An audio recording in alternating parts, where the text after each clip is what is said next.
Tudo bem aí? Você já sabe, meu nome é Dagô, meu apelido é Dagomir Marquesi, Dagoberto, Dagomar, Godot, tem vários já. Aqui nessa mesa já surgiram vários. E a gente é o Oestcast, o podcast da revista Oeste. E por que a revista Oeste é boa? Porque ela é independente. Ela não faz parte do consórcio. Ela não faz parte dessa pantomima da imprensa. Né? Ficar falando mal do Bolsonaro. Desculpe, cara, mas eu precisava fazer isso. Pediram muito para mim fazer. A gente tem a honra de receber hoje o grande Guilherme Fiuza, que é um dos astros daqui da revista. Mas eu precisava fazer isso. Um dos operários da revista, um prazer. Dagoberto. Foi um bom jogador de futebol, jogou no São Paulo, no Vasco. Branca, querida. Estou aqui com a Branca Leal também, que é pela primeira vez. Primeira vez? Primeira vez aqui. Muito vontade de vir. Que sensacional. Deu certo agora. Dagô me convidou agora. É honra demais. Convidei antes, mas o convidado não veio. Né? Não teve essa, né? Eu gostei muito das citações. O consórcio, o Bolsonaro. Faltou a língua presa. Mas quando você pôde ser imitado é que você escalou uma nova etapa da fama, né, cara? Quando você começa a ter bordões, é uma coisa superior, né? É porque a gente, como jornalista, né, acaba que quando a situação fica bizarra demais, você começa a fazer, eu sempre digo assim, a ironia não é uma molecagem, né? É quando você precisa do humor, porque a situação está de tal modo deformada que você precisa ridicularizá-la, né? Ou ridicularizar o que já é ridículo. Né? E o humor comunica bem também, né? Comunica, Fiuza? porque desarma, né? Porque quando é ali o discurso, fica mais parecido com a retórica, e eu fujo muito dessas expressões, insegurança jurídica, porque eu acho que elas têm uma propriedade, ativismo judicial, elas têm a propriedade, mas elas vão se desgastando, né? E é isso que a Branca falou, acaba que não chega, né? Porque a nossa cabeça também vai descartando aquilo que é muito repetitivo, né? E aí você vem com a ironia e você dá uma quebrada, né? E o jornalismo brasileiro perdeu muito humor, né, cara? Para quem acompanhou o Pasquim, aquela época que foi, né? Eu fiz uma biografia do Bussunda, né? Então, que pegava essa linhagem do Pasquim, Planeta Diário, Caceta Popular, Caceta e Planeta. E tem coisas, e TV Pirata, tem coisas muito boas ali, assim, completamente um humor bastante independente. E hoje tem né, humoristas aí, mas ficou tudo com muito decalque, né? Humor contra, humor a favor, umas coisas assim. Não dá, né? Não dá. Ou sem humor, né? Porque o humor também se perdeu muito. Perdeu. Sem humor. Perdeu, cara. Exatamente. Então, Fiuza, você está lançando esse livro, né? E eu queria que você falasse um pouco sobre ele. Passaporte 2030 já está entre os mais lidos, né, Fiuza? Tá nas listas, felizmente. E agora vai melhorar com o Oestcast. Eu estou tendo. Queria que você falasse um pouco sobre ele, como é que foi o processo de produção. Eu gosto muito disso, é o processo de produção, cara. E é interessante porque a situação toda que a gente está vivendo é muito barra pesada, né? De repente nós fomos colhidos aí por um negócio que acho que nenhum de nós poderia projetar, né? Num nível assim de alteração, de perturbação do que é a vida comum. E eu acho que é muito barra pesada porque isso mexeu, fora, né, as vítimas, fora o sofrimento e a doença e tal, isso mexeu muito com o caráter das pessoas, né? Mexeu muito com, claro, o modus vivendi, o início do recolhimento e tal. E aí o Pedro Almeida, que é o editor da Faro e desse selo Aves Rara, um grande editor, estava me propondo e ele falou, essa tua pegada de crônica, né, é bom porque aí desvia justamente um pouco isso que a gente estava falando, né, desvia um pouco do discurso e tal. Mas eu estava e nós todos aqui, né, assim, Oeste e os nossos parceiros também nas outras mídias que a gente faz. Todos muito perplexos e realmente indignados com o que aconteceu com o senso comum, né? Foi uma virada muito grande e o que aconteceu com a liberdade, né? A gente estava conversando, né? A Revista Oeste nasceu praticamente junto. Março de 2020. No meio. Conta aí, Branca, como é que foi? Tinha uma expectativa de que a pandemia ia ser um problemão para um veículo nascente, né? Primeiro, cogitou esperar um pouco ou não. Daí a gente falou, não, vamos lançar mesmo. Daí depois a segunda dúvida foi, falamos ou não falamos da pandemia? Imagina, né? Imagina. E falamos, mas já falamos que o Brasil ia superar isso, que as coisas iam, que a economia ia superar. A gente deu um olhar positivo. Exatamente. Também, né? E falamos pelos 2 anos seguintes, muitas e muitas matérias, principalmente sobre a liberdade, né? Nesse começo a ideia era que ia durar 15 dias, né? Existia uma... As escolas fecharam por 2 semanas, né? Foi o primeiro aviso.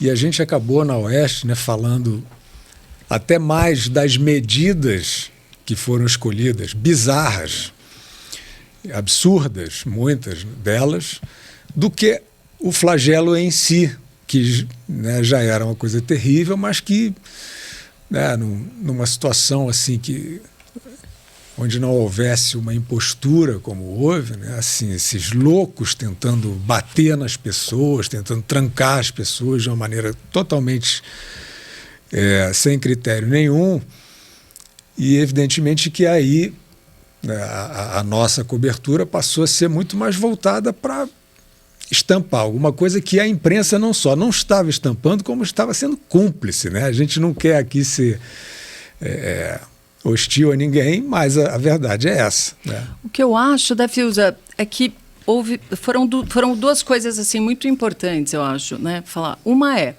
você chegava a um número e você podia olhar para ele por vários ângulos e você escolhia o lado negativo, né? O que você via na imprensa em geral. Uhum. E o outro era como a gente recebia o número cru. Então, quando você recebe o número cru, você vê exatamente o que ele é, quem está morrendo, que pessoas, quais são os mais atingidos, exatamente. O que é. E acho que uma coisa que a gente fez legal, tanto os colunistas quanto a gente na reportagem, foi mostrar a realidade, né? Que você não via isso. Onde era o impacto, em quem era o principal impacto, o que deveria embasar as medidas sérias de segurança sanitária que não embasaram, né? Quer dizer, na verdade, virou uma tentação para os tiranetes, que é um outro dos termos que eu acabei trazendo, né? Porque quando começou aquele negócio, eu lembro de ver uma imagem do Hélder Barbalho cercado de uns caras enormes armados numa mesa assim que nem essa e tal, uma cena de republiqueta, de ditadura de republiqueta, dizendo que ia prender todo mundo, proibindo carreata, nananá. E aí eu olhei e falei, é um tiranete, né? É o típico tiranete, né? Quer dizer, não chega a ser o tirano, né? Porque não tem a majestade no mau sentido do real tirano, mas é o tiranete que mora na alma de todo covarde, né? Assim, apareceu uma chance de subjugar alguém, opa, tô aí. E isso foi um festival, né? Assim, 1000 prefeitos fizeram barbaridades.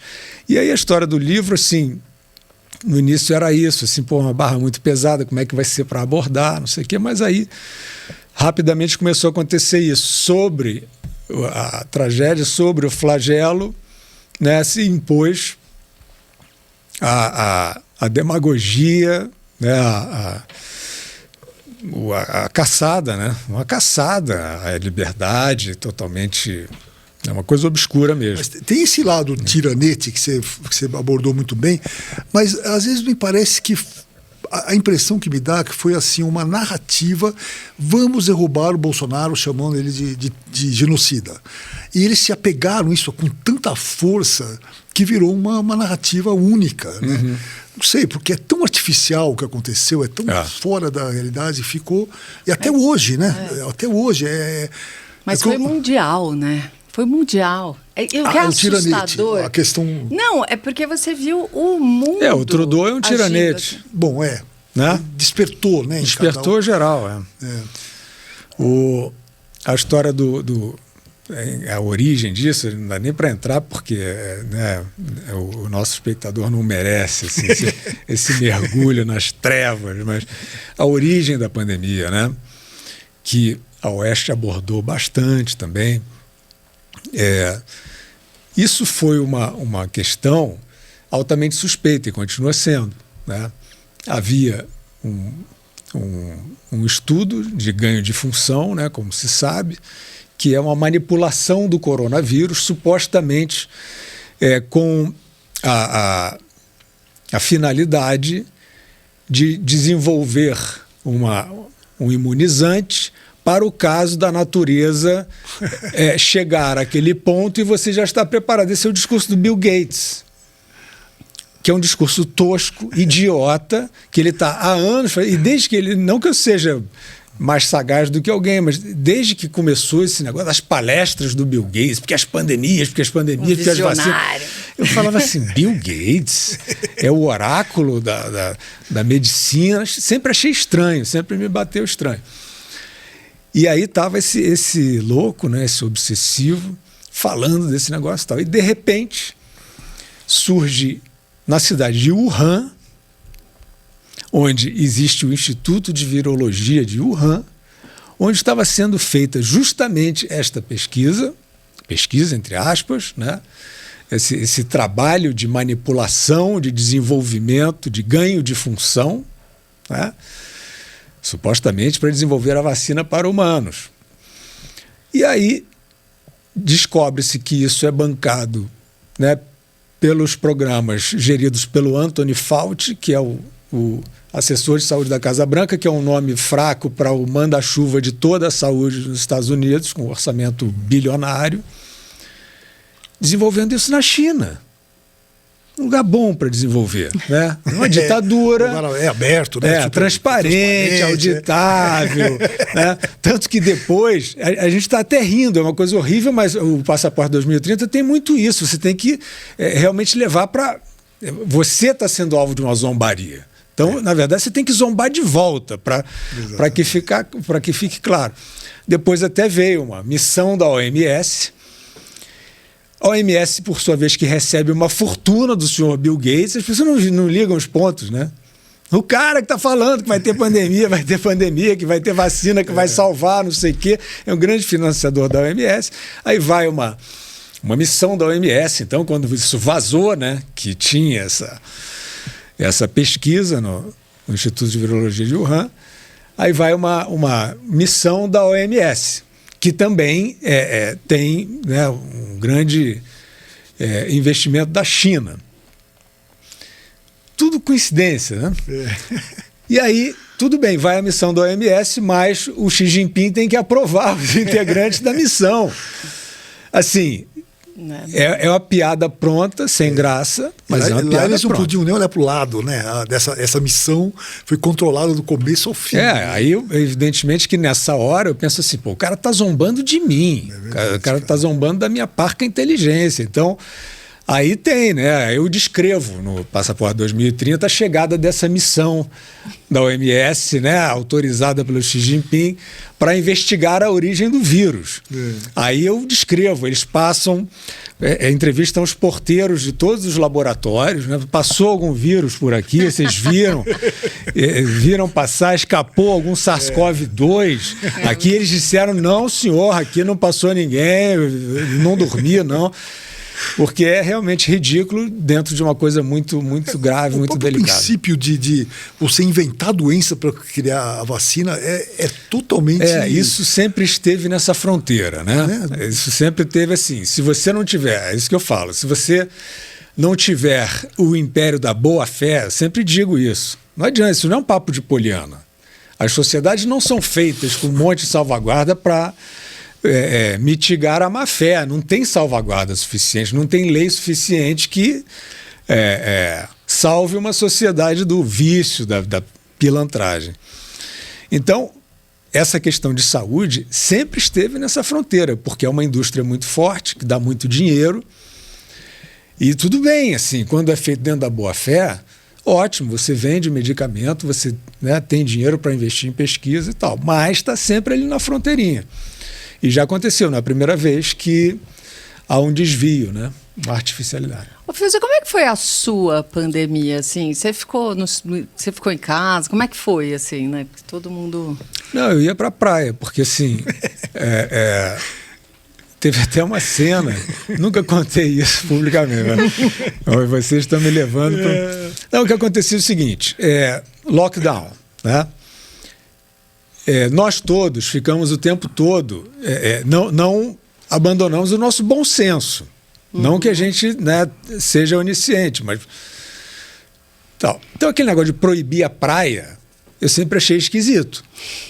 Onde tinha nada, Porra. Né? Ninguém. E assim, é justamente o lugar onde você poderia não fazer uma praia lotada, mas você poderia disciplinar, como chegou a acontecer no Rio de Janeiro depois, né, quando saíram disso, era isso. Você, né, tinha as medidas até aceitáveis, né? Você, não podia formar grandes grupos e tal.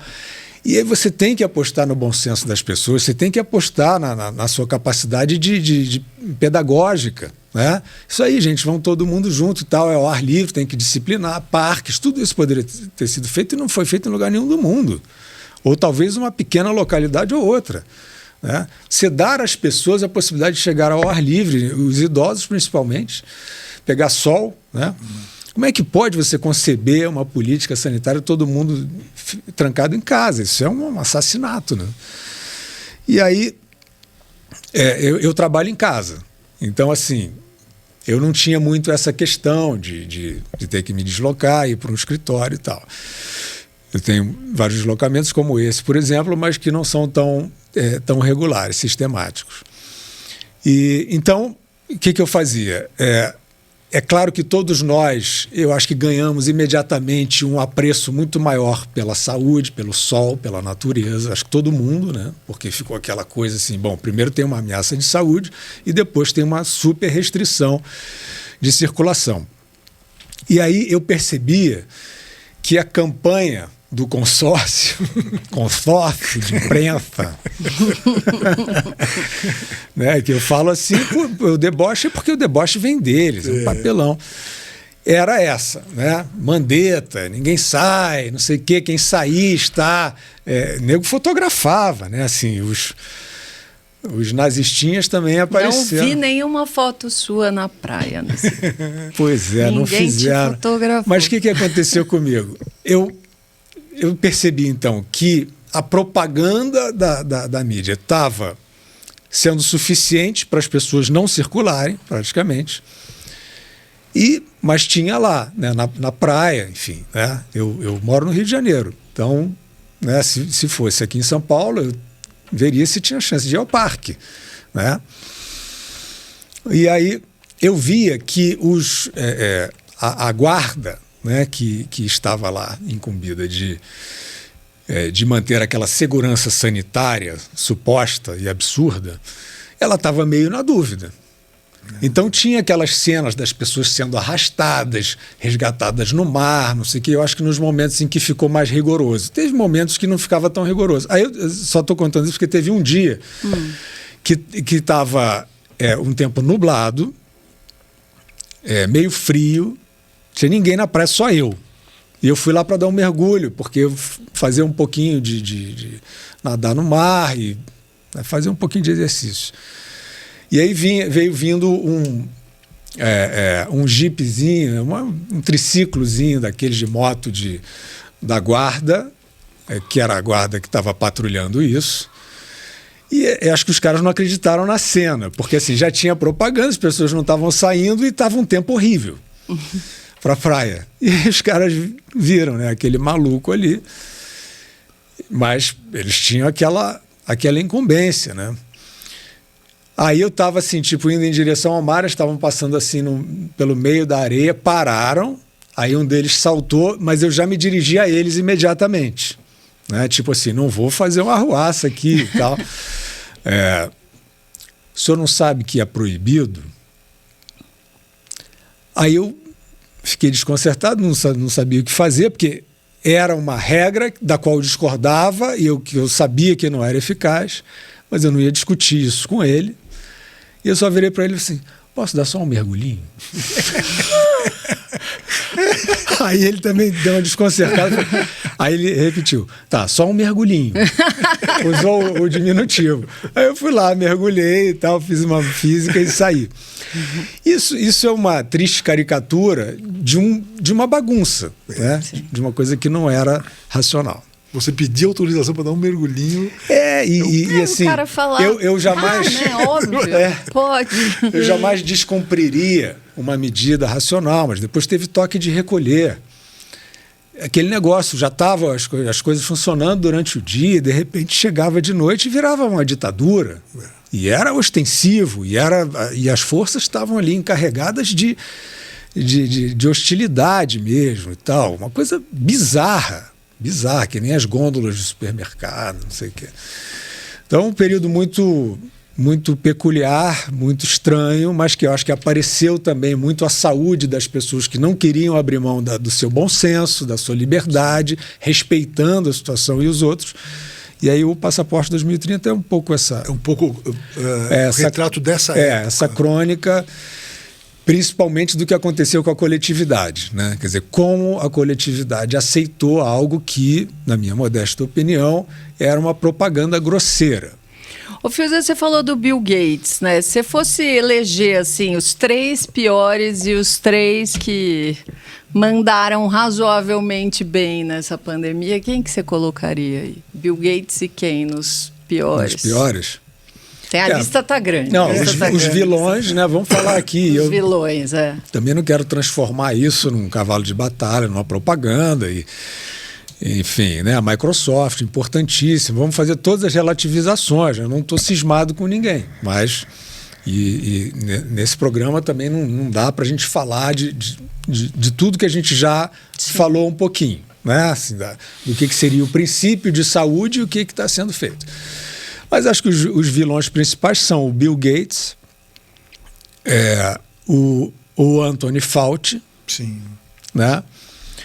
E eu acho que, deixa eu escolher um assim, representativo. O diretor da OMS. Não, porque eu acho que esse é pau mandado. Pau mandado da China. Né? E do esquemão, Bill Gates, né? Então eu vou botar assim, vamos trazer para o Brasil. Sim. O terceiro. Então é Bill Gates, Anthony Fauci e William Bonner. Tenho nada contra o William Bonner. Não tenho nada contra o William Bonner. Não tenho nada contra a TV Globo. Sou grato ao Grupo Globo, já trabalhei lá. Acho que na parte de dramaturgia, principalmente, é muito importante. Jornalismo. O próprio Bonner com a Fátima Bernardes, 2 profissionais super sérios e tal. Mas eu tenho que reconhecer que ele virou a voz, o porta-voz, de algo que não era real. De um tipo de cuidado, tanto em relação a circulação, ao tipo de distanciamento, quanto em relação à imunização e também aos possíveis tratamentos, ele foi o porta-voz de coisas que não são verdadeiras, que são anticientíficas, infelizmente, a gente tem que constatar. E eu acho que aí ele usou, e ele, assim, não só por ser a Globo, né, essa influência enorme, como ele, né, como pessoa, virou o canastrão da pandemia, né? Com aquela, não sei o que lá, número atrás, tal, aquele, né? Ele é um canastrão. Eu diria para ele, né, se eu fosse um diretor dele, eu diria assim, cara, para de tentar ser ator, né? Você é bonito e tal, deixou crescer a barba, né? Porque a Globo resolveu isso tudo que a gente está falando, né? A Globo resolveu.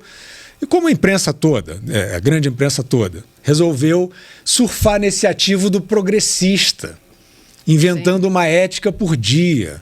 Ah, não, se você não fizer um discurso agora em relação à liberdade sexual, gay, sei que tarará, você já é horrível, você já é uma pessoa horrível.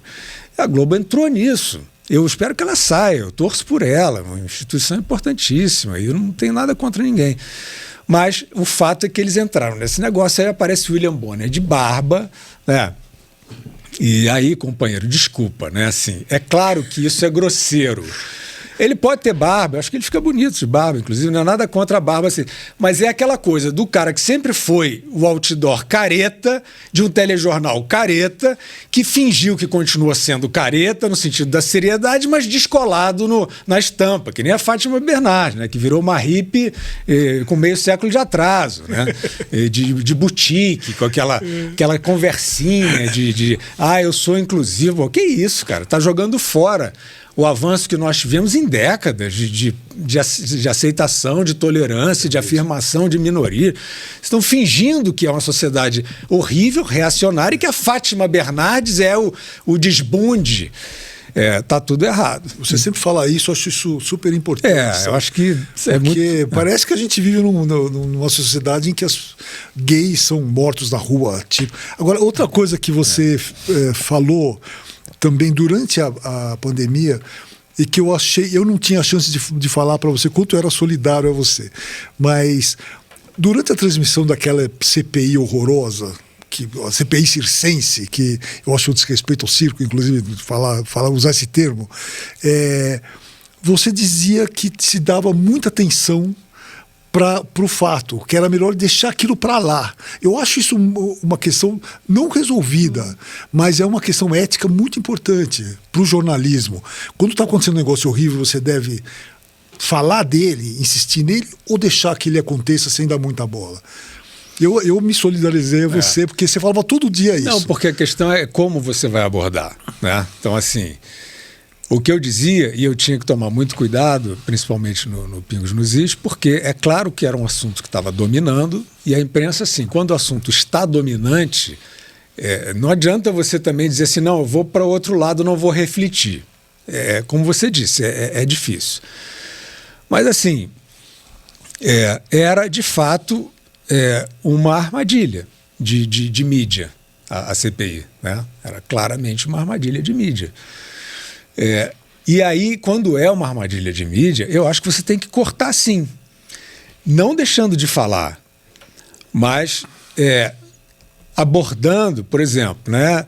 Teve um dia que foram lá os virologistas, que eram sérios, dos poucos sérios que foram à CPI, porque em geral era alguém para fazer coro com o Renan Calheiros, né? A grande esperança da ética e da vida. Vidas, né? O Renan Calheiros, João Dória, né? Eles só falavam em vidas. Eram obcecados pelo semelhante, né? Pelo ser humano.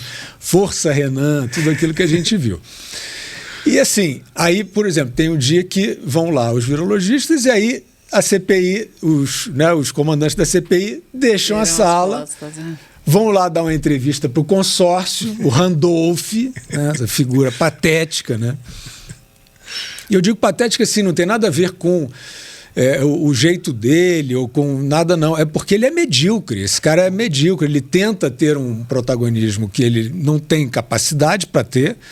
E não é porque eu seja um juiz, é porque ele já mostrou, ele é medíocre, ele não é articulado. É destrutivo, né? Ele está sempre destruindo. Ele não constrói nada. Eu já vi vilões assim, muito melhores do que ele, assim, com muito mais qualidades, se eu posso dizer isso. E, então, foram lá, o consórcio foi fazer isso e os caras foram abandonados na CPI. Aí eu acho que isso seria uma notícia boa para quem não queria entrar no truque da CPI como armadilha midiática, né? Aí eu abriria um jornal assim, né? Os virologistas foram abandonados na sessão porque eles não querem falar sério. Uma coisa nessa linha. Agora, tinha 200 disparates do Omar Aziz, entendeu? E aí eu realmente não faria assim. Né? Botar o Omar Aziz falando horas, aquele mafioso que eu não gosto da sua voz, não sei o quê. Sabe? Eu não faria isso e acho que aí a imprensa toda, talvez, né? Ou quase toda, se rendeu a isso, porque aí o que eu dizia, no Passaporte eu falo muito isso, né? Assim, as pessoas amavam odiar o Renan Calheiros, amavam odiar a CPI. E aí o livro tem um aspecto um pouco ensaístico também, e aí eu puxava assim, que tal você mudar o foco? Né? Que tal você... Porque tinha reformas para aprovar, né? Tinha o Congresso tinha que funcionar, e, pô, de repente, e aí a gente via, inclusive as pessoas que nos acompanham, né? O nosso público, os assuntos da CPI eram que davam mais audiência. Não, porque também tem uma coisa, né, Fiuza? Todo mundo estava olhando aqueles circo, vamos colocar assim, com um olhar.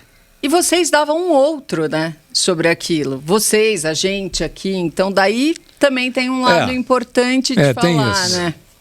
Tem isso. Mas eu acho que esse é o meu lado pouco jornalístico, assim, né? Assim, tem um lado que eu olho e falo, não, isso não pode ser assim. Isso não pode ser assim, é o assunto dominante, não, mas aí... E aí eu acho que é um lado não muito jornalístico, assim, não muito correspondente ao que deve ser a notícia, né? Enfim. Ô, Fiuza, e falando nisso, né? Você tem um método, assim? Também quando eu falei que eu ia te entrevistar, várias pessoas falaram isso. Tinham essa curiosidade. Porque você escreve vários livros, você escreve para jornais, tem os pingos todos os dias. Você tem, assim, uma rotina de trabalho que você dedica uma parte da manhã para alguma coisa, outra parte para outra? Não, realmente não tenho. Assim, quando eu estou nos projetos, né? Tipo, livro, já escrevi peça, série, roteiro para cinema. Aí eu tenho ali o meu horizonte de trabalho e aí tem que ser aquela disciplina, né? Tem que trabalhar, já dei grandes viradas, assim.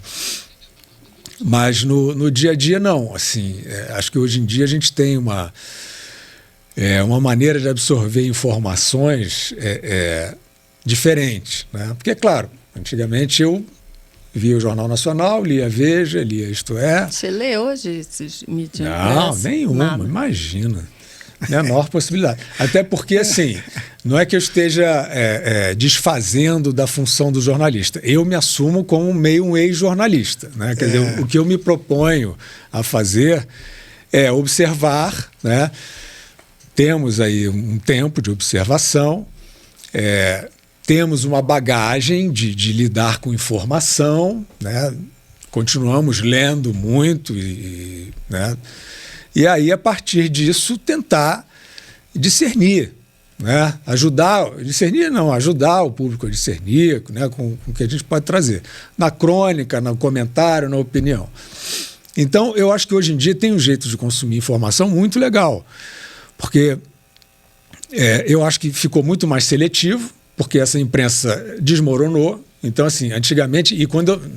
aí tem que fazer a distinção. Quando eu era editor, subeditor de política no Globo, por exemplo, não tinha essa. Tinha que ver tudo, assistir tudo, ler o Estadão, a Folha, a Veja, o Globo, o Jornal do Brasil, o Dia, o Extra, não sei o quê. Não tem jeito, porque aí você tem que saber o que está, que é o concorrente, não sei o que, tarará.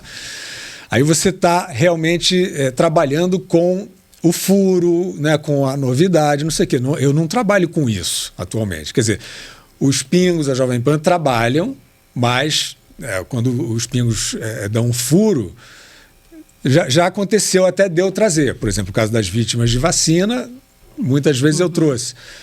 Mas, em geral, é o Ubinha, o Cleiton Ubinha, que é o editor, e aqui vocês, né, na Oeste, né, todos que estão apurando aí o tempo todo, e eu fico mais na crônica. Então, hoje em dia, eu tenho um jeito muito legal. Assim, por exemplo, quando a Oeste começou,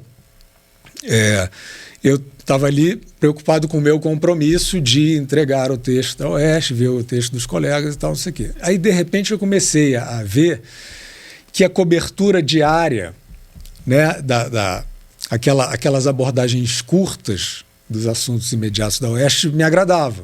Assim, Não porque era o assunto que eu queria ou o ângulo propriamente que eu queria, mas é porque eu achava inteligente, assim, o jeito de escolher os assuntos e tal. Eu falei, eu vou por aqui, né? É esse filtro que eu estou gostando. Aí tem o Twitter também, que né, vejo muito pelo Twitter, apesar dos desvios, né, que acontecem ali. Eu acho que ainda, e devo dizer assim, né, a favor do Twitter, né, ele continua sendo muito democrático, apesar de ter essas tentações, e realmente comigo já foi altamente ditatorial, já me censurou, mas o fato é que eu continuo lá e eu recebo muitas informações que me interessam, então eu acho que isso tem que ser reconhecido. Então eu vejo muito por ali. E aí é isso, aí a gente vai filtrando, vai fazendo a nossa cabeça, né, diante dos assuntos. Eu não ficava vendo sessão de CPI inteira, de jeito nenhum. Mas já que você falou do OS, eu queria te pedir para você convidar quem ainda não assinou o OS a assinar o OS. Porque a gente não recebe qualquer tipo de financiamento de qualquer governo, a gente é independente. Então, por favor... A minha câmera é aquela, né? Essa daí. Então eu vou falar com o nosso assinante, potencial assinante. Não. O que eu acho importante destacar na Revista Oeste? Eu acabei de falar naturalmente, espontaneamente, isso não era um comercial, sobre o meu gosto pela filtragem de informações, porque eu achava e acho inteligente. Agora, o que acontece hoje? Né? E eu acho isso ruim, não acho isso bom. Eu torço para que haja uma melhoria do ambiente. Mas, neste momento, o que se passa é que o ambiente de imprensa está muito desviado. Né? O ambiente de imprensa, ele se desviou para uma finalidade que não é mais essa que você, possivelmente, que é um consumidor de informação, de reflexão, procura. Porque resolveram acenar bandeiras. Né? E na pandemia nós vimos que essas bandeiras frequentemente não são honestas. Ainda tem as milícias checadoras contra as quais, aliás, a Revista Oeste já venceu batalhas na justiça. Então, o que eu acho mais importante, né, para se assinar a Revista Oeste, que ela hoje é feita por pessoas, sempre foi e continuará sendo, por pessoas que não vão transigir com isso, não vão abrir mão da liberdade, não vão... né, o Dagomir estava falando sobre a questão de não ser financiada, né, por governo, por grupos e tal. E eu vou além. Né? Além disso, as pessoas que fazem jamais vão puxar a brasa para uma determinada sardinha. Claro, temos o nosso olhar, temos as nossas escolhas, mas a gente não vai fazer coreografia mentirosa. Então a gente realmente preza a liberdade e, fora isso, é um time, assim, tirando eu que falo muito, escrevo às vezes uns diálogos assim que são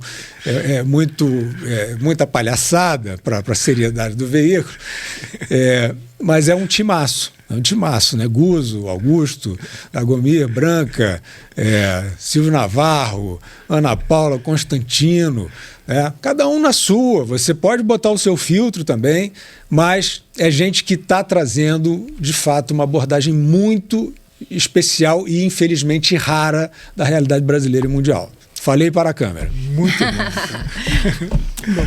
Você falou agora desse furo, né, que você traz bastante sobre a questão das vacinas. E você está num grupo, né? Você tem um grupo de WhatsApp, não você foi colocado, né? Você é um grupo de pais. Como que isso...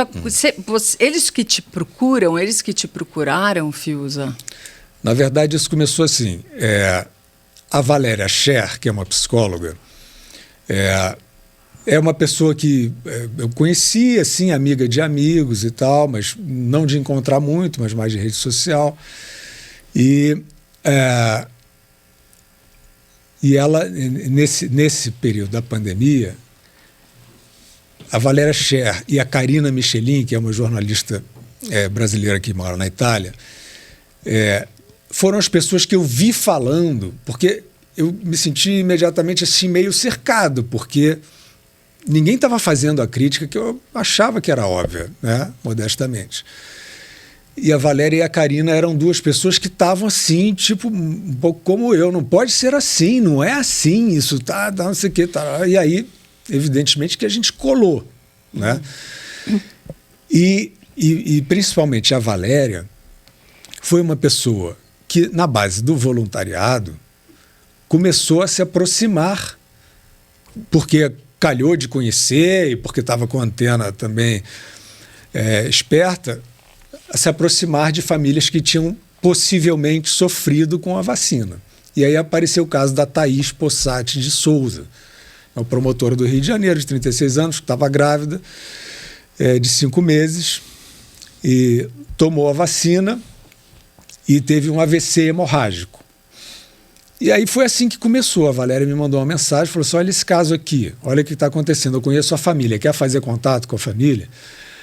Eu falei, Valéria, não quero, porque assim, esse negócio do jornalista que se aproxima no momento da tragédia, da dor, eu já acho que é complicado, porque tem, né, como todo lugar, tem os maus profissionais, então tem os abutres, tem muitos, né?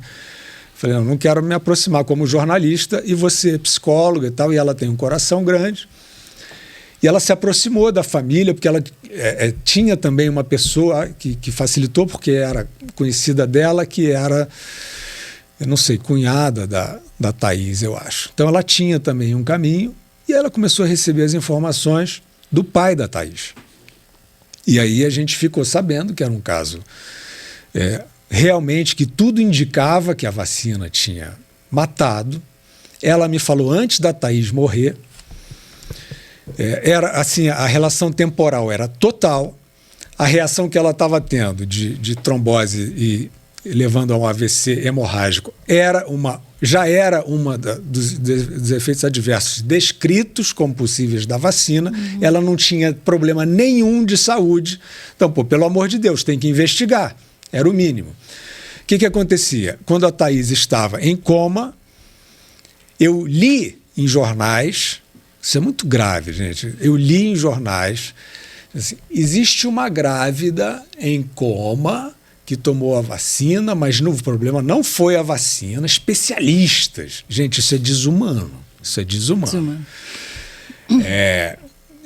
Dizendo assim, não tomem esse caso, os negacionistas vão divulgar isso, não sei o quê, não tomem esse caso, se vacinem, não tem problema.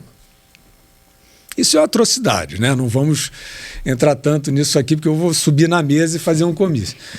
Mas o que aconteceu? Aí eu estava acompanhando o caso da Thaís e eu acompanhei em tempo real uma nota. A Thaís morreu no dia 10 de maio de 2021.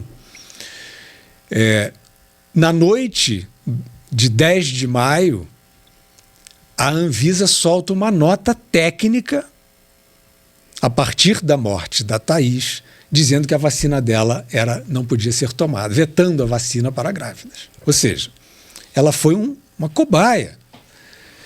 E aí eu vi aquilo e falei, não, esse mundo... Estou até com o olho cheio d'água aqui. Eu falei, não, esse mundo não é possível. Não é possível. Né? Não é possível tanta frieza. Né? E aí eu comecei a falar do caso da Thaís. Né? Eu falei, olha, aconteceu isso, a autoridade regulatória solta essa nota, que é um reconhecimento, né? Não fez a investigação completa, mas nenhuma investigação era completa, inclusive da eficácia e da segurança da vacina. Não, o que eu acho que o mais angustiante, o principal e o mais grave é que você não pode nem discutir, né, Filza? Você não pode levantar, você não pode falar, você não pode... talvez a diferença comigo tenha sido essa, porque de fato se criou um ambiente de linchamento de qualquer um que falasse isso, e eu estava tão ultrajado, como vocês viram agora, com a minha emoção, que eu falei, pode falar palavrão aqui? Claro. Falei, foda-se, eu tô vendo isso acontecer na minha cara, se eu não falar sobre isso, eu não consigo me olhar no espelho. E eu comecei a falar, porque eu percebia que como é até hoje, essa suposta censura, ela é insidiosa, ela é covarde. A Oeste passou por isso. Né? Eles vêm, checamos, não sei o quê, tarará. Eles tentam o tempo inteiro estigmatizar. Eles tentam o tempo inteiro linchar, dissuadir, etc. E aí eu fui falando, não que fosse uma coisa quixotesca, nem que eu seja mais valente do que alguém, mas eu falei, eu tenho que respeitosamente, da forma mais sóbria possível, que foi sempre o que eu falei, eu tenho ênfase, mas eu não fico assim xingando ninguém. E eu acho que eu abri um espaço para isso. Sim. Né? Acho que ficou um pouco mais difícil, talvez, me constranger com esse assunto, porque viram que eu estava disposto a tudo e continuo. Em relação a esse assunto, não tem como deixar de falar. E aí, só para completar, aí os casos raros, que é o que você perguntou do grupo, é um grupo de voluntários. Eu não participo, eu não sou parte do grupo Os Casos Raros. São pessoas maravilhosas, a Juliana, a Renata, enfim, são pessoas que agem de forma voluntária para se aproximar das famílias que querem falar das suas vítimas. Não tem ninguém caçando morte súbita nem nada disso.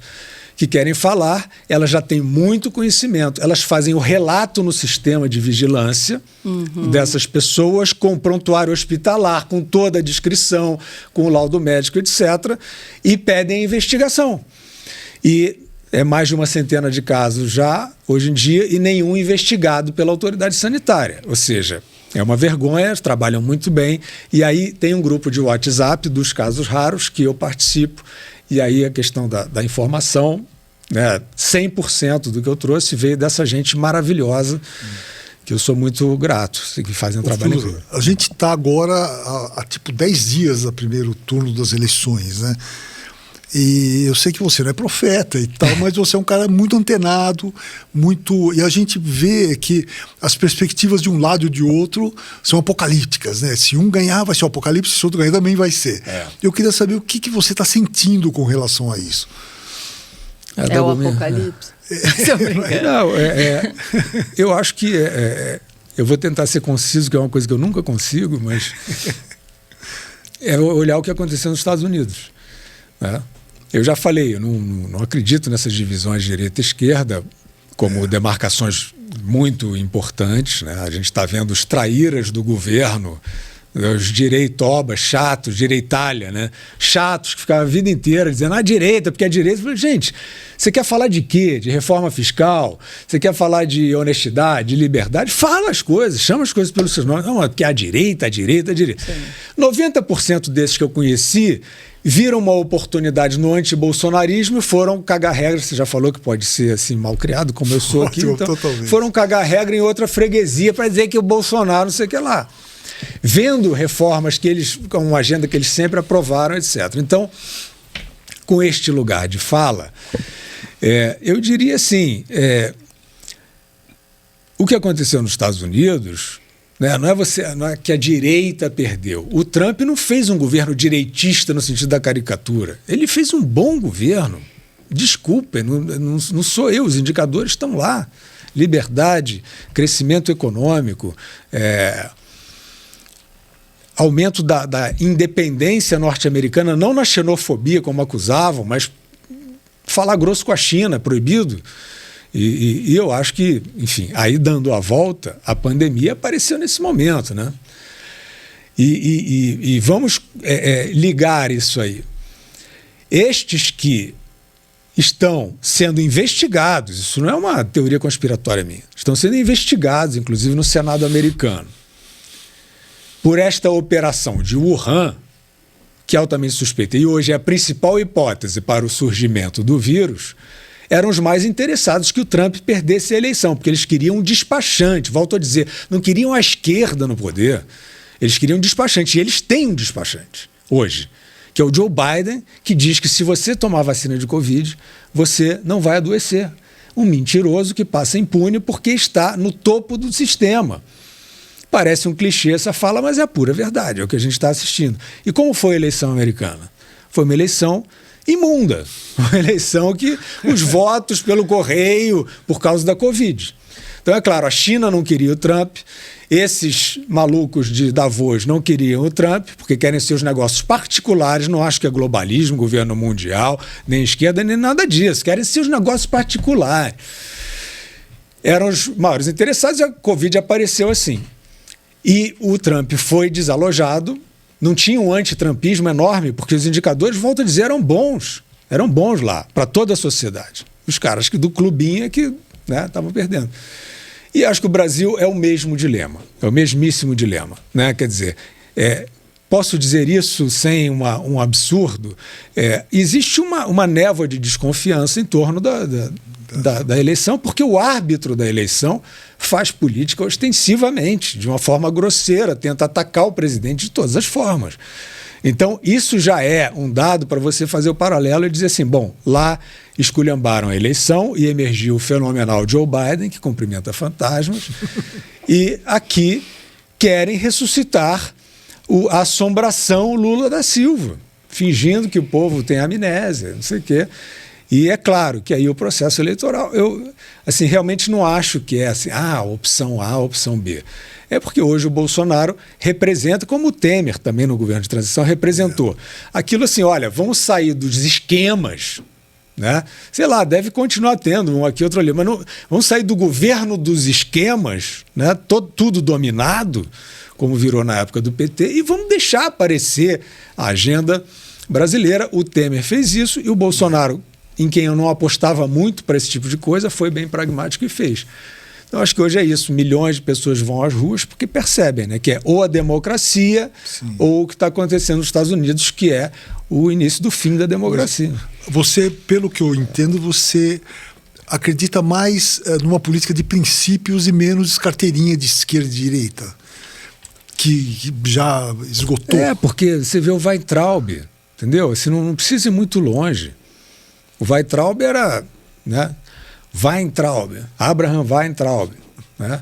Eu estou chamando de Weintraub já, porque o papelão tamanho e é o protótipo. E esses todos que eu citei, que eu conheci, intelectuais, jornalistas, professores, direita para lá, direita para cá, não sei o quê. Na hora que tinha algo parecido com a agenda que eles defendiam, eles acharam uma oportunidade, eles preferiram ficar fazendo crônica da caricatura do Bolsonaro, da grosseria do Bolsonaro.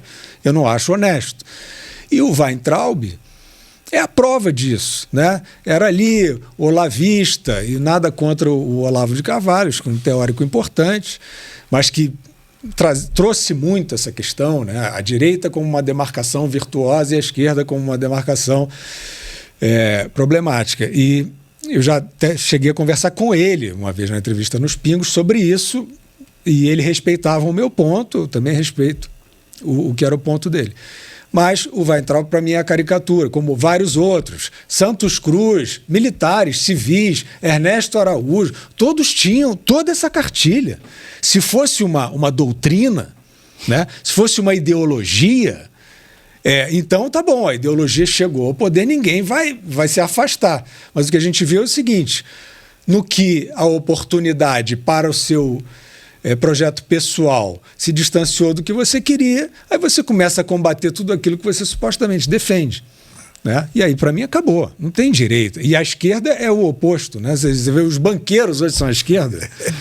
Porque assim, o que a esquerda ainda vende e o que os que se acham de direita e dizem direita têm que enxergar é o seguinte, não adianta chamar o cara de esquerdalha. Porque eu sempre digo isso. Eles se valem disso. Porque, num certo... né, o William Bonner deixou a barba crescer, porque ele é um homem de esquerda. Vocês acham que ele tá se autoflagelando? Não, tem um mercadinho, uma burguesia que compra esse negócio. O Zuckerberg está vendendo isso, o Bill Gates está vendendo isso. Então, eu acho que não pode chamar de esquerda. É impostor? Impostor. Né? Tá dando notícia errada no jornal? Está dando notícia errada no jornal. Então, não vejo realmente essa demarcação e acho que o governo Bolsonaro, quem não quer enxergar isso, não vai enxergar nunca mais, porque ele foi pragmático, tem um lugar de fala, porque não apostava por ser de direita, não sei o quê, ele botou Paulo Guedes, é uma política pragmática, bem sucedida, assim como foi no período Trump. Ninguém pode negar, os indicadores estão aí, o Brasil sai bem, acima da média da pandemia. Aquelas operações todas de chegar o socorro aos invisíveis, digamos assim, na pandemia, é uma coisa dificílima de fazer. Dificílima de fazer aquele dinheiro chegar em tempo recorde às pessoas para não morrerem de fome. Isso foi feito, eu gosto desse tipo de coisa. O poder usando os seus meios para eficácia, para ajudar. Ô, Fiuza, só que no seu site, você fala que o seu sonho é parar de falar de política. Nem O parece. que você quer falar? Sobre o que você gostaria de falar? Eu não gosto de política. Assim, na verdade, o que acabou acontecendo comigo, assim, tinha esse negócio de dizer que eu era antipetista. Eu nunca fui antipetista e eu provei que eu não era antipetista porque eu estava criticando aquela demagogia. Por quê? Porque vendo o plano real dar certo, eu vi esses caras todos tentando afundar o barco. E já não era mais, não dava mais para dizer o plano eleitoreiro, né? Então eu via a desonestidade ali. E aí eu criticava o PT desde essa época. E quando o Lula foi eleito, o que aconteceu? Ele implantou um programa macroeconômico que era a continuação do plano real e era muito melhor para o meu gosto do que o do José Serra, que foi derrotado e que era tucano. Eu falei, ótimo, ótimo. É um líder popular, foi eleito, as pessoas gostam, é representativo, colocou a política certa, para mim está tudo bem. Vamos embora. E aí virou uma roubalheira, né? E eu não sou um visionário, mas evidentemente que, né, observamos isso e eu comecei a notar rapidamente que ele estava abandonando o negócio e estava virando a ocupação fisiológica. Cheguei a ter a oportunidade de falar isso com o José Dirceu, até numa entrevista que o Augusto participou, quando o Roda Viva, acho que era a Marília Gabriela que fazia.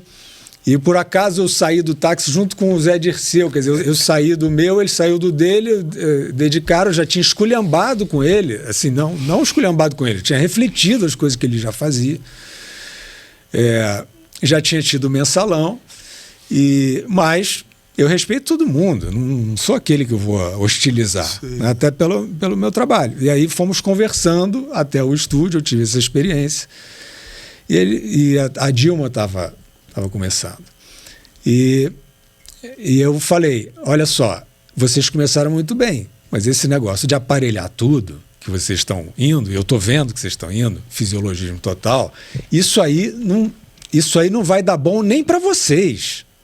Vocês vão matar a galinha dos ovos de ouro. E ele me respondeu, juro para vocês, você tem toda a razão. A questão partidária se impôs, o fisiologismo partidário se impôs, agora nós vamos corrigir esse rumo. Eu só posso acreditar que era tudo mentira, porque não foi nada disso foi feito, mas foi o que ele disse. Então, aí eu voltei a criticar, porque eu vi que a conta ia chegar, eu escrevia muito isso, eu escrevia na época, revista Época, nessa época. E o pessoal dizia, pô, mas contra o PT, mas você não quer falar um pouco do PMDB? Eu falava assim, não, o assunto é o PT está destruindo, o que eu posso fazer? Respondendo à questão da política, então eu não gosto de política. Quando tem o demagogo, o aproveitador, o oportunista, indo lá atrapalhar a minha vida, né? Legal, o futuro dos meus filhos. É uma questão pessoal. E eu falava, os meus filhos eram pequenininhos, eu falava, né? Quando eu via isso acontecendo, eu falava assim, pô, isso, quando vocês forem trabalhar lá na frente, isso vai ser um problema. E foi. E quando eu lembro, não sei qual deles estava indo fazer o Enem, aí a prova era cancelada, porque era o Haddad, que era o ministro da Educação, uma bagunça. É isso que eu não quero, só isso.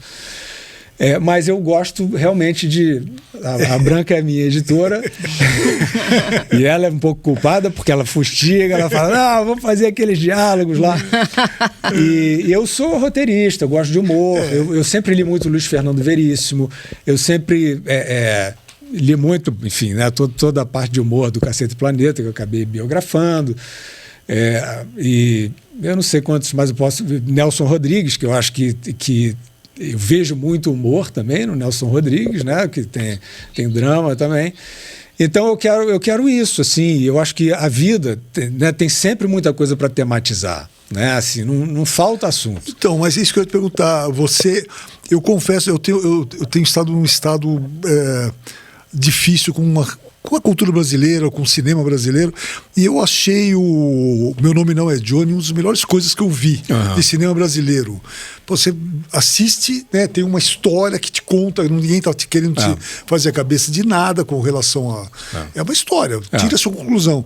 Eu queria saber se você está com projetos hoje, nesse estilo, não político, de ficção ou de biografia, o que for. Tem um roteiro de cinema que é uma história, que é engraçado, que é uma história de confinamento, mas que eu escrevi o argumento antes da pandemia, assim, uma coincidência. Não foi também uma intuição, não sou nada intuitivo, mas foi uma coincidência. E é um roteiro que eu adoro, de um longa-metragem, e que estamos, né, caminhando para produzir. Já tem o protagonista, e eu quero muito fazer. Tem uma peça de teatro, que é um monólogo, que também está escrita. Aquele da barata? Não, esse eu já encenei. Tá. Eu só posso até dizer que eu escrevi para o Reinaldo Gonzaga, o grande ator Reinaldo Gonzaga, filho do Castro Gonzaga, que me deu a honra de me convidar. E eu escrevi, e aí essa história não é política, mas é mais contemporânea com essas coisas que a gente está vivendo. Então já entra um pouquinho de Passaporte 2030 ali, mas é um projeto de dramaturgia, não é um discurso, não é um panfleto. E eu tenho algumas outras histórias, né, assim, em adaptação para série e tal, e são as coisas que eu quero fazer e que, se eu tiver a sorte... Você não pode dizer nada, por enquanto, desses não projetos. Tem... Eu falei de quantos? Falei do longa, falei da peça, que já não é pouco, né? Já são 2 projetos grandes.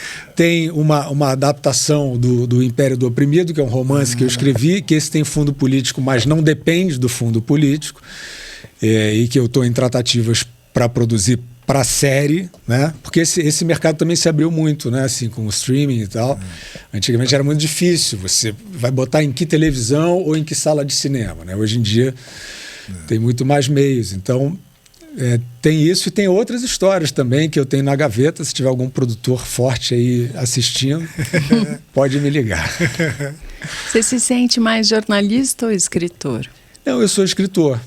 Mas você também tem um lado do jornalismo que você... No Globo, você falou, tem o... Você fez. Mas eu acho que é isso, assim... Eu sempre... Eu até me sacaneavam, assim, no Globo, no JB, os lugares que eu trabalhava, que assim, Fiuza salva no texto. Porque, assim, a minha apuração, é claro que eu tive que desenvolver, porque caminhei na profissão, fui repórter, fui editor, fui chefe de reportagem, escrevi muito, fiz muita matéria, muita reportagem, então, tinha que aprender. Mas não é a vocação, não é a minha vocação, nunca foi a minha vocação, e nunca foi também o que eu gostava mais de fazer. E eu, de fato, salvei muito no texto, não no mau sentido, assim, de fingir que tem alguma notícia ali que não tem. Mas, assim, é o que eu sempre digo, o jornalismo é uma coisa fronteiriça, né? O jornalismo é informação, mas é entretenimento. E é o jornalista texto também, né? Que falta também. Mas eu digo assim, o texto como entretenimento. Não necessariamente estou lendo para me informar ou para conhecer mais. Às vezes você está lendo como entretenimento. Eu não sou contra o entretenimento, eu sou um defensor do entretenimento, e eu acho que esse é o meu métier, né? Eu sou dessa área meio desprezada, assim, mas que é da emoção. Você falou do Meu Nome Não é Johnny, né? Na época tinha um pessoal que vinha assim, poxa, mas o traficante que depois no final se deu bem. Eu falei assim, olha, é um personagem complexo, fascinante. Eu não estou, né, trazendo uma moral da história que todos vão traficar cocaína. Exatamente. Não é um panfleto, não é uma missão. Quero contar essa história. Então, eu acho que é isso que eu mais gosto de fazer, muito menos o jornalismo, mas eu também não quero, assim, ser injusto com a profissão que me acolhe, que me sustenta, principalmente. Como escritor, eu também retiro algo, mas o jornalismo me dá mais. E como nós temos um momento de encruzilhada, eu acho assim, se a gente estivesse numa situação normalzinha, harmônica, harmoniosa, também não sei se isso vai existir um dia ou se já existiu. Tipo Dinamarca, assim, tipo um país que as pessoas mal sabem que... Eu acho que eu talvez já estivesse um pouco mais afastado, né? Eu me sinto, assim, não que eu acho que tenha uma função social, mas eu sinto muita responsabilidade. Essa responsabilidade, ela me bate, assim, de uma maneira natural, né?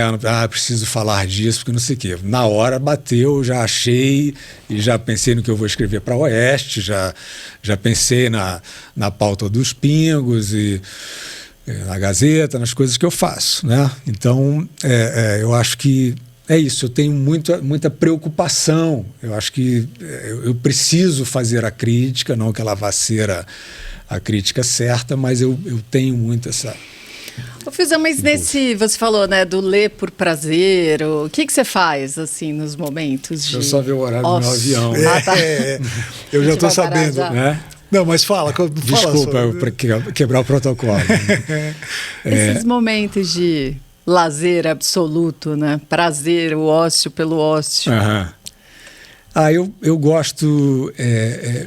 o YouTube é maravilhoso, né? Então, assim, como eu gosto muito de humor, eu revisito muitas coisas de humor, desde Monty Python, Peter Sellers, The Goons, que é um grupo... Saturday Night Live também você gosta? Né? Nem tanto, mas só por uma questão assim das minhas peculiaridades, muito bom.